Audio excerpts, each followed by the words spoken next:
యోహాను సువార్త 14వ అధ్యాయము 18వ వచనం చదువుకుందామండి. మిమ్మును అనాథలుగా విడువను, మీ వద్దకు వత్తును, కొంతకాలమైన తరువాత లోకము నన్ను మరి ఎన్నడను చూడదు, అయితే మీరు నన్ను చూతురు. నేను జీవించుచున్నాను గనుక మీరును. ఎంత మంచి మాటలండి. యేసు ప్రభువు ఆనాడు తన శిష్యులతో చెప్పిన మాటలవి. యేసు ప్రభువు నా వెంబడ రండి అని పిలిచినప్పుడు పేతురు, యోహానులు, అంద్రేయ, యాకోబు వాళ్ళకున్న వాటన్నిటినీ వదిలిపెట్టి వాళ్ళ యొక్క వ్యాపారాన్ని, వృత్తిని వదిలేసి ప్రభువును వెంబడించారు. మత్తయి అనే ఆయన సుంకపు గుత్తదారుడు, ఇన్కమ్ ట్యాక్స్ ఆఫీసరు, నా వెంబడరా అంటే పెన్ను, డబ్బులు అక్కడ వదిలేసి ఆయన వెంట వచ్చేశాడు. ఆ శిష్యులందరూ కూడా ప్రభు వెంట వచ్చారు. ఆయన ఎక్కడికి వెళ్తే అక్కడికి వెళ్ళారు, ఏం తింటే అని తిన్నారు. ప్రభు ఆశ్రమం కట్టలేదు, ఆయనకు ఒక పెద్ద బంగళా లేదు. కానీ ఆయన కాలి నడకన గ్రామాలు తిరుగుతూ పరలోకపు సంగతులు భూలోకంలో బోధించేవాడు. ప్రజలు ఎలా ఉంటే సంతోషంగా ఉండగలమని తెలియజేసేవాడు. పరలోకపు తండ్రిని చేరాలంటే ఎలా నడుచుకోవాలన్న ప్రబోధాలను ఆయన ప్రకటించేవాడు. అంతేకాక రోగులు వచ్చినప్పుడు, బలహీనులు వచ్చినప్పుడు, దెయ్యాల చేత పట్టబడిన వారు వచ్చినప్పుడు వారిని స్వస్థపరుస్తూ, వారికి బోధిస్తూ, ఒక చోట నుండి మరొక చోటకి ఆయన వెళ్తూ ఉండేవాడు. యేసు ప్రభు స్వస్థపరిచాడు. కానీ స్వస్థపరచడం మాత్రమే ముఖ్యమైన పని కాదు ఆయనకి. ఆయన ప్రకటించాడు, బోధించాడు. బోధించిన తరువాత స్వస్థపరిచాడు. విశ్వాసం ఎవరికి ఉందో వాళ్ళు స్వస్థత పొందారు. అలాగ వెళ్తూ ఉన్నప్పుడు 3.5 సంవత్సరాలు ఈ శిష్యులు ప్రభువుని వెంబడించారు. ట్రైనింగ్ అయిపోయిందండి.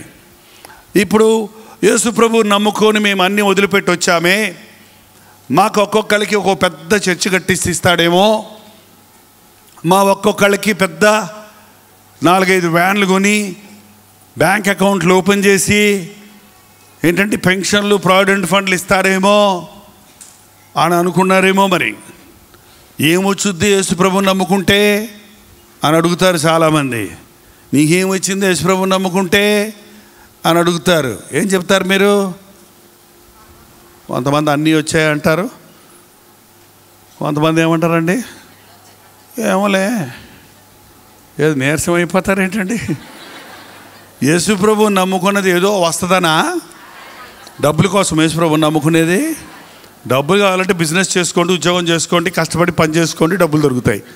అంతేగాని ప్రభువుని నమ్ముకోవాల్సిన అవసరం లేదు. డబ్బుల కోసం ఏంటండి? జబ్బుల కోసం కాదు ప్రభువుని నమ్ముకునేది. ఎందుకు? మరణించిన తర్వాత ఒక జీవితం ఉంది, అది పరలోకం. ఆ పరలోకానికి మార్గం యేసు ప్రభువే. ఆయనకి మన జీవితాన్ని లోకంలో ఇవ్వకపోతే మరో స్థలం ఉంది, అది అగ్నిగంధకములతో ఉండే గుండం. ఎవ్వరూ దయచేసి లాభాల కోసం యేసు ప్రభువుని నమ్ముకోకండి. లాభాలు వస్తాయి, అవి వెనకాల వస్తాయి, వాటి గురించి నమ్ముకోకర్లా. మన కాయగూరలు కొనుక్కున్నప్పుడు మన ప్రాంతాల్లో ఏమంటారండి? వంకాయలు కొన్నాక కోసరైవా అని అడుగుతారండి. ఏంటంటే కొత్తిమీర, కరివేపాకు ఏం చేస్తుందామే? కోసరాయి. ఏం కొనుక్కోకుండా కోసరయ్యి అని అడిగితే ఏంటండి వంకాయలంతా, బీరకాయలంతా అని, సరేనమ్మా కోసరయ్యి అమ్మ వెళ్ళిపోతానన్నావు అనుకో, ఇక ఏమన్నా పిచ్చా అని అడుగుద్దావు కదండి. అసలు రక్షణ కోసరు స్వస్థత. చాలామంది రక్షించబడకుండా కోసరు అడుగుతున్నారు దేవుడి దగ్గరికి వెళ్ళి. లోక సంబంధమైన ఆశీర్వాదాలన్నీ దేవుడు కొసరగా ఇస్తున్నాడు మనకి. ఎందుకంటే రక్షించబడ్డాం కాబట్టి, ఆయన బిడ్డలమయ్యాం కాబట్టి ఆయన మనకి ఇవన్నీ ఊరికే ఇచ్చేస్తున్నాడు. ఆయన బిడ్డను అవ్వకుండానే, ఆయన హృదయంలో చేర్చుకోకుండానే, మన పాపం విడిచిపెట్టకుండానే, సాతానికి గుడ్ బై చెప్పకుండానే, యేసయ్యా నీ దీవెనలు కావాలి అని అడిగితే ఎట్టుందండి? యేసయ్య మంచోడు కాబట్టి ఇస్తాడు. ఇస్తున్నాడు, అందరికి ఇస్తాడు ఆయన. అందరి చెడ్డవారిని మంచివారిని ప్రేమిస్తాడు ఆయన, ఆశీర్వదిస్తున్నాడు అందరినీ. కానీ పాపపు చిల్లులు ఉన్న వాళ్ళ జీవితాల్లో ఆశీర్వాదాలు ఉండవు. అందుకనే ముందు మన హృదయాన్ని సరి చేసుకోవాలి. మన హృదయములో ఉన్న పాపాలను సరి చేసుకోవాలి. ఏంటండి, సరిగా కడగకుండా విషం ఉన్నటువంటి గ్లాసుని సరిగా కడగకుండా అడుగును కొంచెం విషం ఉంచి మంచి పాలు పోసామనుకోండి, అందులో గ్లాసుడు పాలు ఏమైపోతాయి? విషం చిటికడే. కానీ గ్లాసుడు మంచి పాలు ఏమైపోతాయి? ఎందుకని? అందులో మన హృదయం సరిలేనప్పుడు దేవుడు ఎంత మేలు చేసినా అది పాడైపోద్ది తప్ప ప్రయోజనమో ఉండదు. ఈ శిష్యులు యేసుప్రభు దగ్గర నుంచి ఏమీ ఆశించలేదండి. వాళ్ళు బోల్డ్ డబ్బు వదిలిపెట్టి వచ్చారు. యోహాను యాకోబులు చాలా డబ్బు కలిగిన వాళ్ళు పనోళ్ళను పెట్టుకొని చేపలు పడుతున్నారట. మనం చేపలు పట్టేవాళ్ళు అంటే అబ్బాయి చేపలు పట్టుకునేవాళ్ళు అంటుంటాం. మీకు తెలుసా, నేను ఒకసారి కోటిపల్లి మీటింగ్కి వెళ్ళానండి. కోటిపల్లి సముద్రం ఉంది కదా, అక్కడ మీటింగ్కి వెళ్తే కాకినాడ పక్కన పెద్ద బిల్డింగ్ కట్టుకున్నారు వాళ్ళు, చర్చి బిల్డింగు. అందరూ జాలర్లే అక్కడ. ఆ పాస్టర్ గారిని అడిగాను, ఇంత పెద్ద చర్చిగా కట్టారండి, మీకు ఏమైనా ఫారిన్ సపోర్ట్ ఉందా అని. ఆయన అన్నాడు, మాకు సీ సపోర్ట్ ఉందని అన్నాడు. ఏంటంటే మాకు సముద్రం సపోర్ట్ ఉంది. ఆ పాస్టర్ గారు అన్నాడు, నేను ఒక జాలర్ని, ప్రభు నన్ను మార్చాడు, నా దోణి నా వల అమ్మేసి చిన్న గుడిసేసుకొని సేవ ప్రారంభించాను. ఇక్కడ నేను వాక్యం చెబుతున్నప్పుడు దేవుని ఆత్మకార్యాలు జరిగించి మా జాలర్లలో చాలామంది మారిపోయారు. మారిపోయిన తర్వాత మేము తీర్మానించుకున్నాం, రక్షించబడ్డ ప్రతి జాలరి సముద్రానికి ఏటకెళ్ళినప్పుడు మొదటిసారి వేసిన వలలో పడ్డవన్నీ దేవుడికే ఇచ్చేస్తారటండి. అందుకట్టి మొదటి వలలో పడ్డ చేపలన్నీ దేవునికి ఇస్తే ఆమె అమ్మితే కొన్ని వేలు, చివరికి లక్షల రూపాయలు కానికి వచ్చింది. పెద్ద చర్చ కట్టేసుకున్నారు. ఏంటంటే ఎన్ని చేపలు పడతాయి అని అడిగాను. పెద్ద చేప పడిందంటే 1,00,000 రూపాయలు ఉంటుందండి ఒక చేపే. సముద్రంలో పెద్ద చేప ఇంత పొడుగు ఉంటుందంట, ఇక్కడి నుంచి ఇక్కడ దాకా ఉంటుందంట సొర చేప. మరి లక్షల వ్యాపారం చేసే యాకోబు యోహానులు ప్రభు పిలిచిన వెంటనే బ్యాంకులో డబ్బులు దాచుకొని వచ్చారా? ఎక్కడ మమ్మల్ని ఎక్కడికి రమ్మంటున్నావు, మాకేమి ఇస్తావని అడిగారా? ఏమీ ఆశించకుండా యేసయ్యతో ఉంటే చాలు, యేసయ్యే నాకు కోట్ల కొలది సొత్తు అని ప్రభువుని వెంబడించారు. 3.5 సంవత్సరాలు తిన్నా తినకపోయినా, ఏ విధమైన బాధలు కష్టాలు వచ్చినా ప్రభువు ఉన్నాడు కాబట్టి క్షణక్షణం వారి జీవితాల్లో అద్భుతాలు చూస్తున్నారు కాబట్టి, చక్కటి బోధ వింటున్నారు కాబట్టి ఎంతో ఆనందంగా ఉన్నాడు. ఒకరోజు ప్రభు చెప్పాడు, నేను మిమ్మల్ని విడిచిపోయే కాలము ఆసన్నమైంది, మనుష్య కుమారుడు పాపుల చేతులకి అప్పగించబడతారు, వారు ఆయన్ని చంపేస్తారు అనగానే వీళ్ళకి చాలా బాధ అయిపోయింది. నేను వెళ్ళిపోతున్నాను అంటే, అయితే మా గతి ఏంటి, మా పరిస్థితి ఏంటి? నిన్ను నమ్ముకొని వచ్చామే, నిన్నే నమ్ముకొని బ్రతుకుతున్నామే, నువ్వు లేకపోతే ఎలా ఉండగలము అని దిగులు పడుతున్నప్పుడు ప్రభు చెప్పిన మాటలు ఏంటంటే, నేను మిమ్మలను అనాథలుగా విడవను. ఎంతమంది యేసుప్రభుని నమ్ముకున్నారో చేయి చూపించండి. యేసుప్రభుని నమ్ముకున్నందుకు మమ్మల్ని తిట్టారండి, ఎగతాళి చేశారండి, నీ గతి ఏమైపోద్ది, నువ్వు ప్రభుని నమ్ముకున్నావు, మీ పిల్లల పెళ్ళిళ్ళు ఎట్ అవుతాయి, మీ బంధువులు ఏమైపోతారు, నువ్వు ఏంది, నీ బతుకు ఏమైపోయింది, నీ కులం పోయింది, నీ మతం పోయింది అని అంటుంటారు కదా కాకుల్లాగా కొంతమంది, కావు కావు కావు కావు కావు కావు అని. అలాగా నిందలు పడ్డాను అన్నవాళ్ళు ఎవరో చేసి చూపించండి చూద్దాం. వీళ్ళే నిజంగా నమ్ముకున్న వాళ్ళు, మిగిలిన వాళ్ళు నమ్ముకోవాలా. ఇంకా మిగిలిన వాళ్ళు అనలేదంట. 2 పడవల మీద కాళ్ళు వేస్తున్నారా ఏంటి?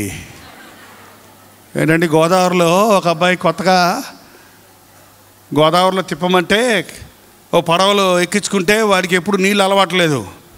ఏంటండి నీళ్ళు అలవాట్లేనోడు ఆ తెప్ప ఇట్టి అంటుంటే బోటు ఏమండి భయం వేసిందంటే, వాడికి భయం వేస్తుంది అన్నాడంట.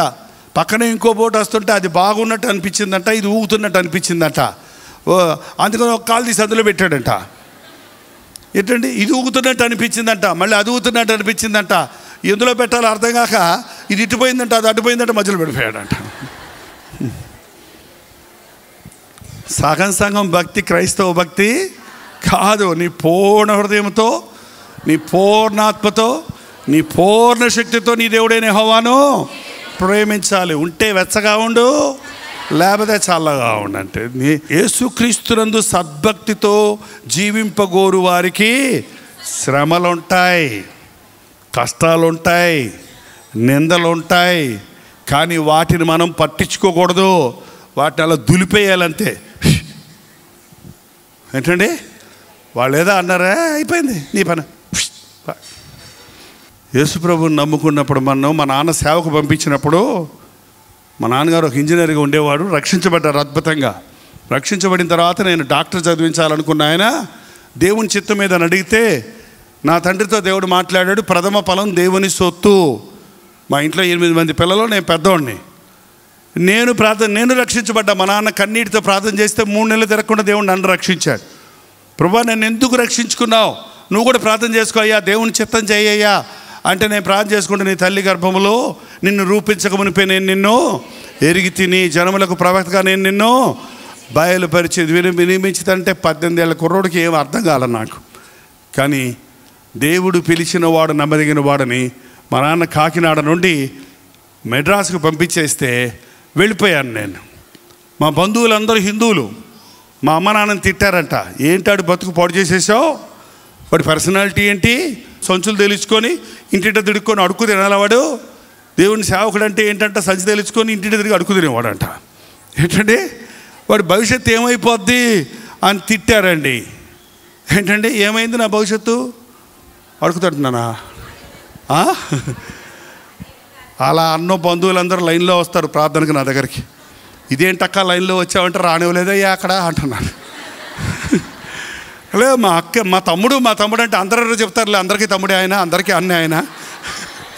దేవుణ్ణి నమ్మిన వారిని ఎప్పుడు ఆయన సిగ్గుపరచడు. ఆయన తలగా ఉంచుతారు కానీ తోకగా. కష్టాలు వచ్చినాయని, శ్రమలు వచ్చాయని దేవుణ్ణి విడిచిపెట్టకండి. ఒక్కరోజులో అవ్వలేదు. నేను ఇంత పెద్ద పాస్టర్ని ఏంటండి 10, 30, 46 సంవత్సరాలు అయింది ఇప్పుడు దేవుని సేవ చేస్తున్నాను. నేను 10 సంవత్సరాలు కొండజాతుల వాళ్ళ దగ్గర సేవ చేశాను, చెన్నైలో వీధుల్లో సేవ చేశాను. తర్వాత 4 సంవత్సరాలు ఇక్కడికి వెస్ట్ గోదావరి వచ్చి ఇక్కడ పక్కనే ఈస్ట్ వెస్ట్ గోదావరి అంతా సేవ చేశాను. మళ్ళీ చెన్నై తీసుకెళ్ళాడు. ఏమంటే 50 సంవత్సరాల తర్వాతే టీవీ పరిచర్య ఇచ్చాడు దేవుడు. 14 సంవత్సరాల నుంచి ఇప్పుడు టీవీ పరిచర్య. టీవీలో ఒక తేజ టీవీలో వచ్చేది ఆ రోజుల్లో. ఒక్కరోజు వారానికి వచ్చేది ప్రోగ్రాం. అందులోనే ఎంతోమంది మారేవారు. రేడియో ప్రోగ్రాం చేశాం 20 సంవత్సరాలు. ఆ తర్వాత టీవీ పరిచర్య ఇచ్చాడు. ఆ తర్వాత ఇవాళ రోజుకి 5 ప్రోగ్రామ్స్ ఇవ్వడానికి దేవుడు సహాయం చేశాడు. చాలామంది టీవీ ప్రోగ్రాంలు చూసి ఆన్లైన్లో డబ్బులు వేస్తుంటారు. వాళ్ళ ముఖాలు కూడా నాకు తెలియవు అసలే. ఎవరి ద్వారానో ఇప్పిస్తున్నాడు దేవుడు.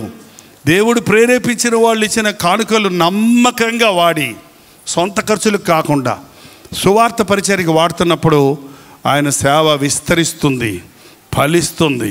ఇయుడి మీకు ఇవ్వబడును అని మీకు చెప్తాం. మీరు ఇచ్చిన దాన్ని మేము దేవునికి ఇస్తే మళ్ళీ మాకు ఇస్తాడు. అది దేవుని సేవ. అది మీకైనా నాకైనా ఎవరికైనా దేవుడిని ఎవరి ద్వారా ఎవరికి ఏ విధంగా ఇచ్చినా దేవుడు ఇచ్చిన దాన్ని నమ్మకంగా వాడితే దేవుడు దాన్ని మరలా మరలా మరలా మరలా అభివృద్ధి పరుస్తాడు. ఈ శిష్యులు యేసుప్రభు వెళ్ళిపోతాడన్నప్పుడు దిగులు పడిపోయారు. ఒకళ్ళ ముఖాలు ఒకళ్ళు చూసుకుంటా ఉన్నారు. ఏమైపోతాం మనం? ప్రభు అన్నాడు, నేను మిమ్మల్ని అనాథలుగా విడవను. ఏంటండి ఆయన నమ్మినవాడు అనాథ కాదు. ఒకవేళ నీ తల్లిదండ్రులు నిన్ను విడిచినను యెహోవా నిన్ను చేరదీయను. నీ భర్త నిన్ను విడిచినను నిన్ను సృష్టించిన సృష్టికర్త నీ భర్తగా ఉండి నీ అవసరతలు తీరుస్తాడు. ఏంటండి విడువబడిన భార్య పక్షంలో, యవ్వన కాలంలో విడువబడిన భార్య పక్షంలో నేను వ్యాజ్యమాడతానన్నాడు ప్రభు. దిక్కులేని వారికి ఆయన దిక్కుగా ఉన్నాడు, తండ్రి లేని వారికి ఆయన తండ్రిగా ఉన్నాడు. ఆ పరమ తండ్రి మీద విశ్వాసం ఉంచిన వాడు దిగులు పడవలసిన అవసరమే లేదు. కానీ ఈ రోజుల్లో చాలామందికి బాధలలో, యేసు ప్రభు గుర్తురారు కానీ బాధలే గుర్తొస్తాయండి. ప్రార్థన చేసుకుందామని మోకరిస్తే అప్పులన్నీ గుర్తొస్తున్నాయి అయ్యగారు అందాక ఆమె. యేసయ్యా అంటే మాణిక్యమ్మకి ఇచ్చింది, యాంకన్నకి ఇచ్చింది, సుబ్బయ్యకి ఇచ్చింది, వీళ్ళందరూ ఇచ్చిన అప్పులన్నీ గుర్తొస్తున్నాయంట. అదిగో వచ్చే వారం వస్తాను, నాకు అప్పు ఇవ్వబోయావా అంతే, నిన్ను రోడ్ల పాలు చేస్తాను అన్నాడు, రోడ్ల పాలు చేస్తానన్నాడు, రోడ్ల పాలు చేస్తానన్నాడు. నా బతుకు రోడ్ల పాలు అయిపోయిందే. ఇక అవ్వకముందు ఏడ్చుకుంటూ కూర్చుంటారు కొంతమంది. ఏంటంటే పురుషుడు పనికి వెళ్ళాలి, పనికి వెళ్ళకపోతే సాతాను పట్టుకుంటాడు. చాలామంది పురుషులు తాగుబోతులుగా ఉన్నారు. ఎందుకంటే పని లేనోడు పిల్లి తలగొలిగాడంట. పని లేనోడు ఏం చేస్తుంటాడు? యవనస్తులకి చదువుకుంటారు, ఉద్యోగాలు లేవు. యవనస్తులకు ఉద్యోగం లేకపోతే ఏం చేస్తాడు? మరి రోడ్ల మీద తిరుగుతుంటాడు. ఖాళీగా ఉంటే రోడ్డు మీద తిరుగుతుంటాడు. ఖాళీగా ఉన్న వాళ్ళందరినీ పిలుస్తాడంట, సాధారణ నేను ఉన్నాను రా, నీకు పని ఇస్తాను రా అని. ఏంటండి, మీ ఖాళీ సమయాన్ని యేసయ్యకి ఇవ్వండి, లేకపోతే అది పాడైపోద్ది. సాతాను ఎప్పుడు కూడా సోమరి వాళ్ళని చూస్తుంటాడు, వాడి మనసును పాడు చేయడానికి, వాడిని చెడుగుకు బానిస చేయడానికి ప్రయత్నిస్తుంటాడు. చాలామంది యవనస్తులు ఈ రోజున తాగుబోతులు అయిపోతున్నారు. డ్రగ్స్ ఇప్పుడు కొత్తగా వచ్చాయి, డ్రగ్స్ అని. అదేదో పౌడర్ ఇందులో వేసుకొని నలుపుకొని తింటారంట, లేకపోతే సూదులు తీసుకొని గుచ్చుకుంటారంట, లేకపోతే గుంపుగా 3-4 కూర్చొని గంజాయి లాంటిది తాగుతారంట. నా దగ్గరకు వచ్చి గవర్నమెంట్ ఉద్యోగం వచ్చేటట్టు ప్రార్థన చేయమని అడిగితే ఎందుకు బాబు అని అడుగుతా, ఈజీగా ఉంటుందంట అండి. ఎక్కువ జీతం తక్కువ పని ఉంటుందంట, వెళ్ళినా వెళ్ళకపోయినా ఎవడు అడగడంట. అదే ప్రైవేట్ ఉద్యోగం అయితే గుంజుతారు బాగా పని.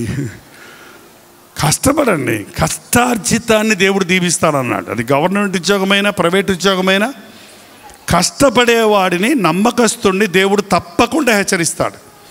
ఏ hard working and faithful person will not be left over. దేవుడు ఎప్పుడు అట్టి వాళ్ళని వదిలిపెట్టరు. తనకు శిష్యులు కావాల్సి వచ్చినప్పుడు ఉద్యోగాలు లేని వాళ్ళందరూ రండి నాకు శిష్యులు అవ్వండి పిలిచాడా ప్రభు? మరి ఎవరిని పిలిచాడు? వలలు బాగు చేసుకుంటున్నారు వాళ్ళు జాలర్లు, ప్రాణాలకు తెగించి సముద్రంలోకి వెళ్ళే వాళ్ళు, కష్టజీవులు. సేవ కష్టపడాలి. సేవ అంటే సులభం కాదండి. సేవ అంటే సూట్ వేసుకోవటం కాదు, సూట్ వెనకాలంటే బాధ చూడాలి. ఏంటండి, పులిపెట్టి మీదకి రాకముందు, పులిపెట్టి దిగిన తర్వాత ఉన్న విషయాలు గమనించాలి. దేవుని నమ్మిన వారు దీవించబడతారు. అయితే సాతాను మనల్ని అనేక సార్లు కృంగదీస్తూ ఉంటాడు. దేవుని మాటలు గుర్తుపెట్టుకోండి, నేను మిమ్మల్ని విడువను. ఆయన మనల్ని విడువడు, ఎడబాయడు. చెన్నైలో ఒక ఇంజనీరింగ్ కాలేజీలో ఒక ఆయన రక్షించబడి మరొక ఆయన వాళ్ళ ఫ్రెండ్ సినిమా పోదావు రారా అంటే, నేను యేసుప్రభుని నమ్ముకున్నాను రా, నేను రానన్నాడంట. అరేపా, నువ్వు హిందువే, నేను క్రైస్తవుణ్ణి, నేనే చూస్తున్నాను సినిమాలు, నువ్వు చూడకపోవటం ఏంటి, నువ్వు మారటం ఏంటి అని అంటే, కాదురా నేను నిజంగా రక్షించబడ్డాను అని చెప్పాడంట. ఏంటండి, ఆ ఇంజనీరింగ్ కాలేజ్ స్టూడెంటు నేను సినిమాకు పోతున్నానని పోయి 2-3 రోజుల్లోనే తను రోగాలకు ఆయాసం, ఉపశమనంలాగా వచ్చేసి ఆయాసపడిపోయి దిగులు భయంతో నిండిపోయాడు. ఇంకొక ఆయన మారిన ఆయన అక్కడ ప్రార్థన చేస్తున్నారు, రా మీటింగ్కి వెళ్దాం రా అంటే, ఇంకొద్దులే, నన్ను ఎలాగ దేవుడు వదిలేశాడు, నా ఇష్టానుసారంగా జీవించి నేను రోగాల పాలైపోయాను, ఇక నాకు స్వస్థత లేదు, రక్షణ లేదు అని అంటే, లేదు రా అంటే, దేవుడు నన్ను వదిలేశాడు నేను రానంటే బలవంతంగా తీసుకెళ్ళాడు. బలవంతంగా తీసుకెళ్తాడు. అప్పుడే ప్రసంగం జరుగుతూ ఉంది. అలా లోపలికి ఎప్పుడు చర్చికి రానోడు ఆ లోపలికి వచ్చేటప్పటికి బలిపేట మీద నుండి పాస్టర్ గారు ప్రసంగం చేస్తారనట. దేవుడు నిన్ను విడిచిపెట్టాడు అనుకుంటున్నావా? నువ్వే దేవుడిని విడిచిపెట్టావు. దేవుడు నిన్ను విడిచిపెట్టాడు అనుకుంటున్నావా? నువ్వే దేవుడిని విడిచిపెట్టావు. ఆయన నిన్ను మరవలేదు, ఆయన నిన్ను విడివడు. ఆ మాట ఆయన్ను పట్టుకుంది, మారిపోయాడండి. గొప్ప సేవకుడు అయ్యాడు ఆయన, గొప్ప దైవజనుడయ్యాడు, అనేక ఆత్మలను సంపాదించేవాడయ్యాడు.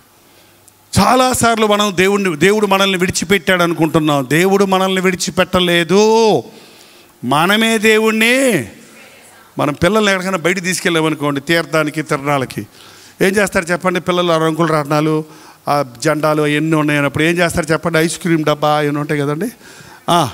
మనం ఏం చేస్తాం? గుంపులో తప్పిపోతారేమో అని చెయ్యి పట్టుకుంటాం. చెయ్యి పట్టుకుంటే పిల్లలు ఏం చేస్తారు తెలుసా? ఇదిలిచ్చుకొని వాళ్ళు మన చేయి పట్టుకుంటారు. మనం వాళ్ళు చేయి పట్టుకుంటే ఒప్పుకోరు, వాళ్ళు మన చేయి పట్టుకుంటారు. ఎందుకు? కావాలంటే పట్టుకోవచ్చు, భయం వేసినప్పుడు ఐస్ క్రీమ్ డబ్బా చూస్తే వదిలిపెట్టేయచ్చు. చూసారా? మనందరం వేసే చెయ్యి అట్టగా పట్టుకుంటాం. సినిమా హాల్ దాకా నాకు తోడు రావా ప్రభా, తోడు రా నాయన, ఇక్కడే ఉండే సినిమా చూసి వస్తాను ప్రభా. మళ్ళీ ఇల్లుతో ఇప్పుడు అర్ధరాత్రి వద్దు, భయం నాన్న, ఇక్కడే ఉండయ్యా. ఏంటండి? నీకు ఇష్టమైనప్పుడు, నీకు కష్టం వచ్చినప్పుడు దేవుని చేయి పట్టుకొని నీ ఇష్టాన్ని నీ పాపంలోకి వెళ్ళినప్పుడు, లోకంలోకి వెళ్ళినప్పుడు ప్రభువుని వదిలిపెట్టేయటం సమంజసం అంటారా? మనం కష్టాలు ఎందుకు వస్తున్నాయి అంటే, నన్ను విడిచిన వారికి శ్రమలు విస్తరిస్తాయి. ఆయన మనల్ని ఎప్పుడు విడిచిపెట్టడండి. ఆయన కుడుకడు, నిద్రపోడు. ఆయన మరువనే మరువుడు. తల్లి అయిన మరచును కానీ నేను నిన్ను మరువను, చూడుమున్న అరచేతుల్లో నిన్ను. మనం ఆయన ఎదురుగుండానే ఉన్నామండి, నేను ఎదురుగుండానే ఉన్నాం. ప్రభు అన్నాడు, నేను మిమ్మల్ని విడువను, అనాథలుగా విడువను. తర్వాత వచ్చిన చదవండి అక్కడే, మీ వద్దకు వత్తును. ఇక లోకం నన్ను చూడదు. ఎందుకు చెప్తున్నాడు ఆ మాటలు? మనుష్య కుమారుడు పాపుల చేతులకు అప్పగించబడతాడు, వారాయనను సిలువ వేస్తారు, అయితే 3వ దినాన తిరిగి లేస్తాను, మళ్ళీ నేను మీ దగ్గరికి వస్తాను. కానీ లోకము నన్ను చూడదు, కానీ మీరు నన్ను చూస్తారు. ఎంత గొప్ప నిరీక్షణ తెలుసా ఒక దేవుని బిడ్డకి? యోబు అన్నాడు, చాలా శ్రమల్లో అన్నాడు, నా విమోచకుడు సజీవుడని నేను ఎరుగుదును. ఇలాగూ నా శరీరము చీకిపోయిన తరువాత మరలా నేను నా విమోచకుడు, నా రక్షకుడిని చూస్తాను, నా కన్నులతోనే చూస్తాను. అంటే మనం చచ్చి సమాధిలోకి వెళ్ళి కుళ్ళిపోయిన తర్వాత కూడా దేవుడిచ్చిన మహిమ శరీరంతో మళ్ళీ యేసు ప్రభువుని చూస్తాం.